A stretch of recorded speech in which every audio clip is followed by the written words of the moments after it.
and we're going to get started. I'll let people trickle in as they come, but happy Tuesday, everybody. Happy post-Thanksgiving. I hope you all had a magical long weekend. Welcome to week one of this 6-week challenge. I love the first call because it's just a really good opportunity. I know there's some of you redoing the challenge, which I always love. I know there's some new faces, which is also fantastic. And also some new members, which is even greater. So I like to use this call to kind of introduce myself into the group, as I'll be all of your kind of nutrition coach as we go through this journey.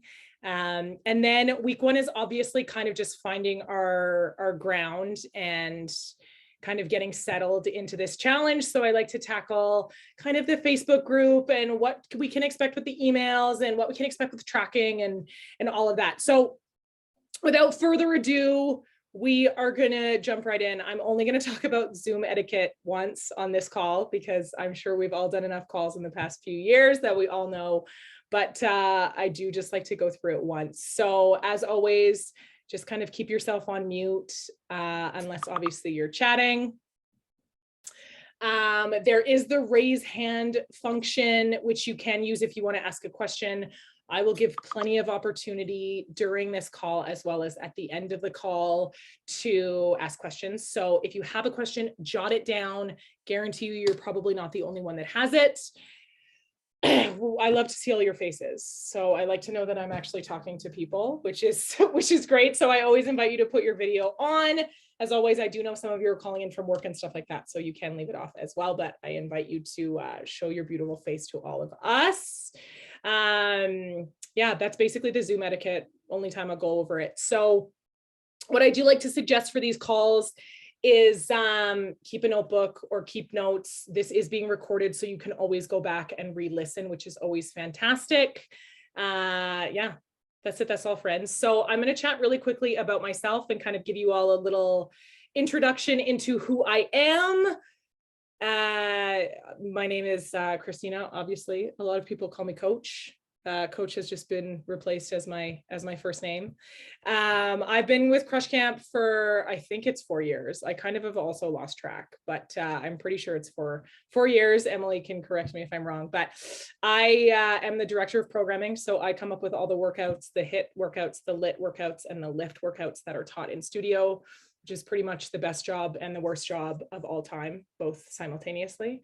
No, I'm totally kidding. I actually love it. I'm also a nutrition coach and a personal trainer. I do outside of Crush Camp. I started kind of my own personal fitness journey about 10 years ago, which has obviously led me to where I am today, and which is doing fitness full time. I've always had an obsession with food and a passion for food, which has, again, led me to kind of becoming a nutrition coach and teaching people how to love food, teaching people that food doesn't have to be boring in order to eat healthy. One of my favorite things to do is to take recipes and kind of revamp them into healthier versions. So yeah, I live my life educating people on building sustainable and healthy habits, which is what we're going to do for the next 6 weeks.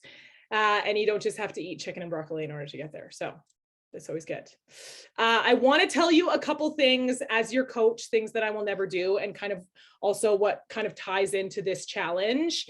I'm never going to tell you what you can and cannot eat. Okay. It's just something that I don't find helpful. Also, life is meant to be enjoyed and food is meant to be enjoyed. So I'm never going to tell you that you can't eat something. Obviously, we're going to learn everything in moderation. We're going to learn balance. We're going to learn macros and all of that kind of stuff. Same thing when it comes to drinking. I would never tell you what you can and cannot drink. So it's just kind of learning what feels good in our bodies and learning to enjoy all the other things. That's basically it. So my goal is to educate you on food, is to help you make good choices, is to help you, make the choices, the other choices in terms of, eating out, going out, all that kind of stuff. So that's basically what we're going to learn together in the next 6 weeks. Okay, so the next few slides, we're going to talk about macros because I want to kind of give you all a debrief. Obviously, that is the focus for this week. If you're new to macros, if you're educated on macros, I feel like there's always something that you can learn. So I did send out the email yesterday, which has a link to a blog post that I wrote all about macros. Read that, but this is kind of just a summary. So macros are what calories are basically broken down into. Okay, so we have your protein, we have your carbs, and we have your fat. Starting with protein, it has a massive job in terms of the macro world, not just for building muscle. It has a whole bunch of other fantastic things that it does for you, like keeping you full. It helps with your immunity, helps with your hormones and balancing your hormones. It helps with digestion and all of that fancy jazz. In terms of how much it is worth in a calorie perspective, it is 1 gram of protein is worth 4 calories. Okay, so if you're wondering kind of how I calculated your macros and what the calories add up to, that's kind of how it's done. One thing I like to point out about protein is you can 100% get it from other sources other than animal protein. In the Facebook group is the protein PDF, which is an awesome guide that tells you animal sources, vegetarian sources, grains, dairy, nuts and seeds, just so it gives you an idea of all the places that you can get protein. Protein is sometimes a bit of a struggle because it's not something that it's not in all of our foods, right? So in terms of you starting tracking and you learning to get protein in your diet, it's kind of like you'll learn, I have to focus on, okay, I'm having breakfast. Where's my protein source? Carbs, my favorite of the 3 macros. I always like to say carbs are not the devil because thank you to social media for making us all think that they are. Carbs are not the devil. Carbs are very important in our lives. They are our #1 energy source. Okay, so a lot of times if you're fatigued or you notice you're low in energy or anything like that, it could be because you haven't had enough carbs today. You get them from vegetables and fruits, which some people don't realize. So I like to point that out. Obviously, we also get them from our starchy carbs, our fibrous carbs, all of that kind of stuff, rice, oats, potatoes, yams, grains, all that kind of stuff. They are necessary for energy. There are 2 types of carbs, as I've written in the slideshow here. So the fast-acting carbs, which are usually your fruit, okay, that's the quick-acting sugars that kind of go into our bloodstream and start working and giving us the energy right away. There's also the slow-acting carbs, which are more your starchy vegetables and your whole grains, which kind of digest a little bit slower, give us more of a stable kind of energy source throughout the day, which is great. Fat is the last macro, also one of my favorites. Fat has a very important role in our hormones and in the way that our hormones function and regulate throughout our bodies. Also very important for brain function, attention span, keeping you full, keeping you satisfied. It's also the highest calorie count per gram, which is usually why it's the lowest macro number. Both protein and carbs are worth 4 calories. Fat is worth over double. So 9 calories a gram. In terms of healthy fats, as I've written here, omega is super important. I know I've done a bunch of scans with all of you and chatted with you about making sure that you are getting your omegas.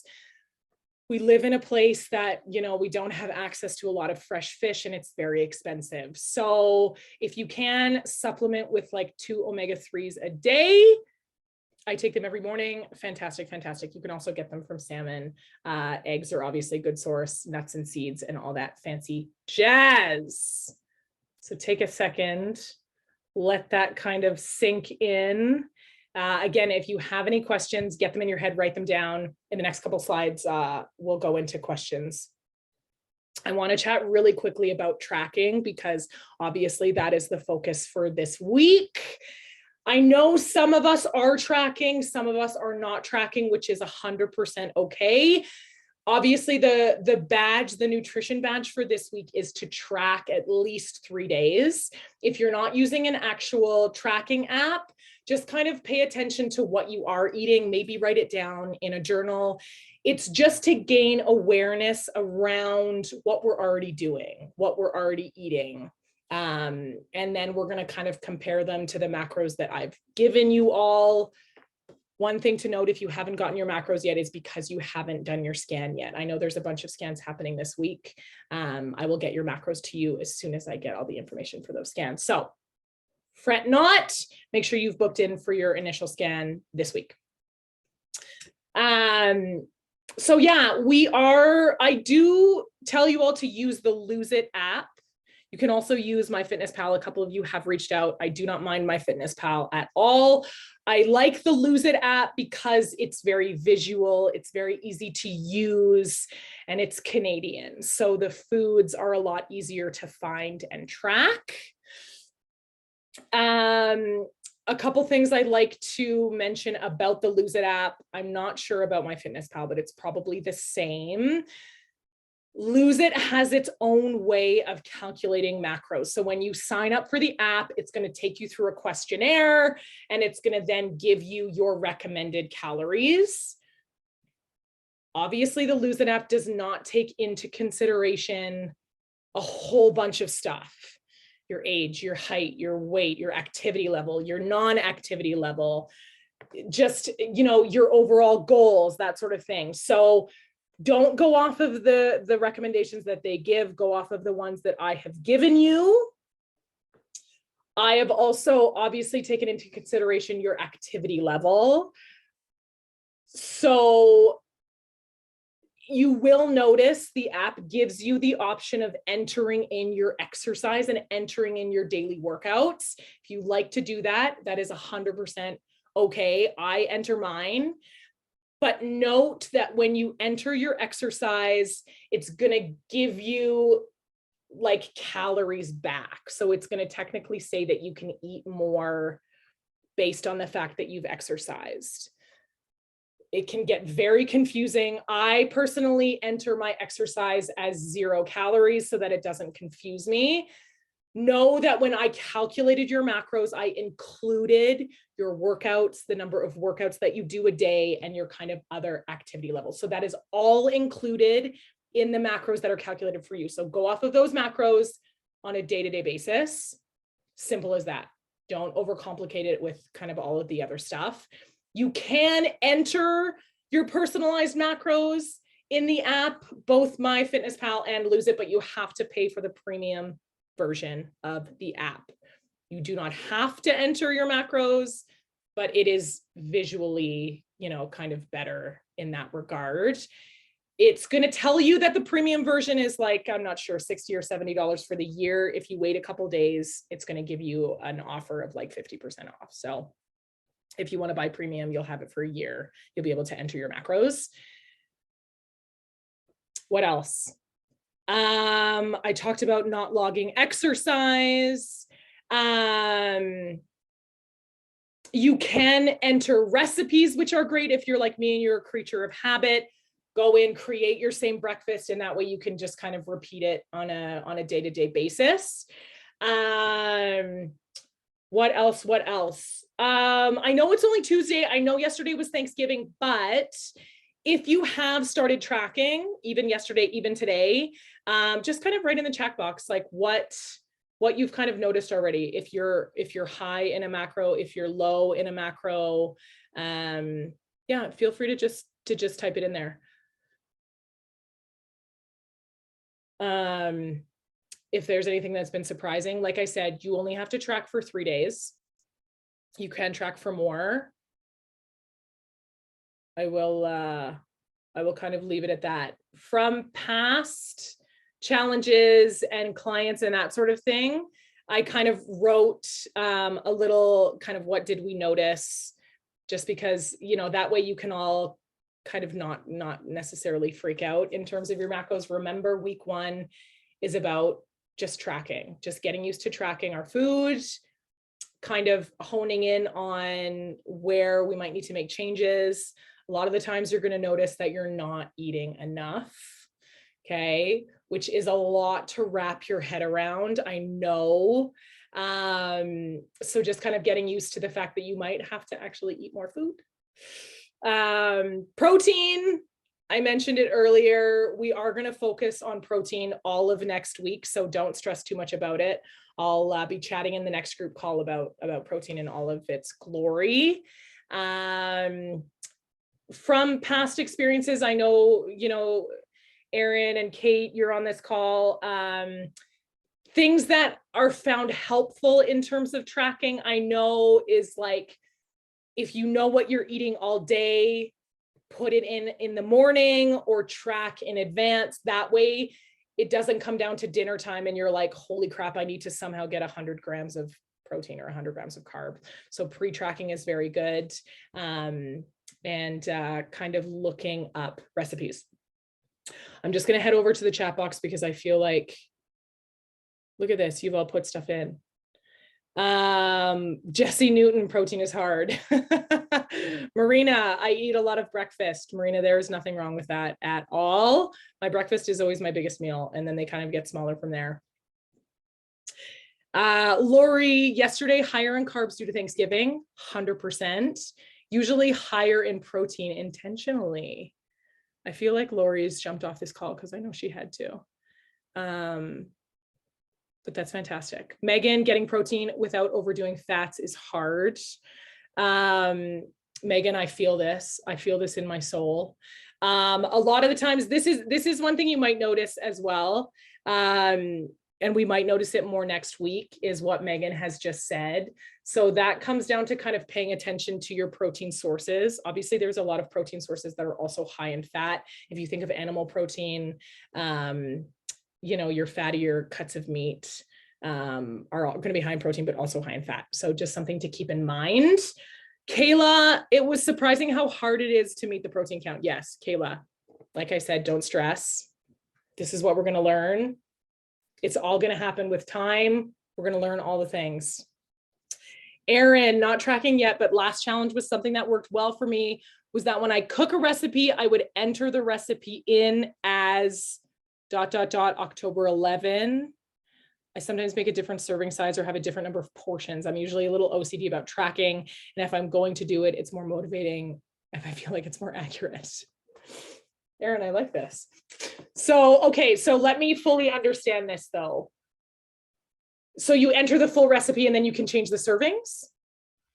Is it okay if I verbally explain? Yeah. So like I'll make the same recipe usually every second week, but sometimes I'll use a different number of ingredients or I'll add more pasta. And so if I enter it in as the specific date that I made the recipe, then I can I'll make it and then I pre-portion it out. So say that this week I made 4 portions. You can change when you're entering it how many servings or how many portions you made, so that then it breaks down all the macros for you so it's more accurate. Okay. That's kind of what I figured. Yeah, I agree with you. I love that. The little bit of OCD in us, I love. Lori, I just read your thing that you're still here. Do you want to talk about why you're usually intentionally higher in protein? Yeah, I find it keeps me full longer. And also too, if I'm working out multiple times a week, like for my muscle health, and for their maintenance. So yeah, I intentionally try to get protein in. It helps me feel full. I don't feel tempted to eat as many, simple carbs. And so it keeps me on track there. And I just feel better when I have higher protein. I love this. You're already so ahead of week 2. Okay, I think this is the last thing that I wanted to chat about, and then we can open it up to questions. The Facebook group is what I kind of just wanted to chat through, and the weekly badges if you're new to this challenge. Just to recap, every week there's 6 badge opportunities, okay? The minimum requirement of workouts is 3. So it can be 30 minutes of a sweaty activity. If you come to Crush Camp, I mean, obviously all of you come to Crush Camp, you've got the HIIT classes, you've got the lift classes, you've got the lit classes. 1 recovery, it can be a yoga, it can be a stretch, it can be a meditation, it can be a nice leisurely walk or hike. Something to just kind of calm your brain, calm your body, stretch it out, reset. 1 nutrition badge, which you obviously find out what that is in the weekly emails. I also post those on the Facebook group. I'm 99% sure that for all of the nutrition badges, it involves you letting us know via Facebook, kind of that situation. And then a bonus badge. Bonus badge is already up for I think there's one for the beginning of the challenge. Introduce yourself to the Facebook group, say hi. And then bonus badge 2, I believe, is the weekly accountability tracker, which I will attach in the group on Friday. Just kind of a mental health check for you every single week to kind of check in with yourself and where you're at and how you're doing. Challenge board is up in the studio. We kind of use the whole trust system. So there's stickers there. Anytime you do a workout, put the sticker on for your nutrition badge or your bonus badge as well. We kind of just use the honor system. So you can kind of do that as you go. Couple things to note about the Facebook group. There's a guide feature at the top. It's one of the tabs at the top. That is where I will house everything that you need to know on a week-to-week basis. It's either going to say week 1, week 2, week 3, et cetera, et cetera. I also created another one that houses the challenge trackers, the Crush Camp Guide to Nutrition, the protein guide, et cetera. So if you ever get overwhelmed with the feed in the Facebook group, just go to the guide section. When I post, I will attach it to the guide. There's also a featured section, which is just housed at the top of the Facebook group, which I usually will put the weekly stuff in there as well. So don't feel overwhelmed sifting through. You can find everything that you need as like a refresh or a reminder at the top in the guides or at the featured section, okay? That's also where I'll put the weekly group call recordings, what to expect, all of that kind of stuff. That is it, friends. That is all that I wanted to say. I'm going to open it up for questions. You can put it in the chat box. You can take yourself off mute. Emily, if there's anything that I kind of missed that you wanted to touch on, feel free to chat as well. I'll give you a few minutes.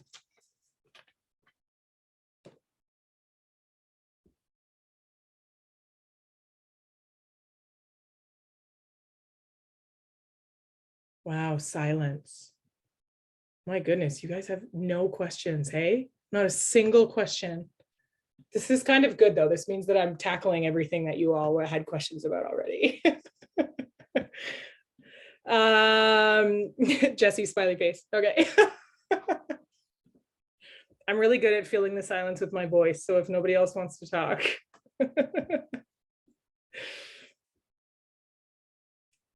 All right, team. I won't keep you any further. Like I said, next week is all about protein. So spend this week getting familiar with tracking. Use the Facebook group. Tag me in it if you have any questions, because guarantee you someone else will also have that question. Yeah, that's it. That's all I got. Happy week 1, friends. I wish you all the best of luck. I'm here to support you in any way that I can. And happy tracking. Let's do it. I'll see you all next week. Bye.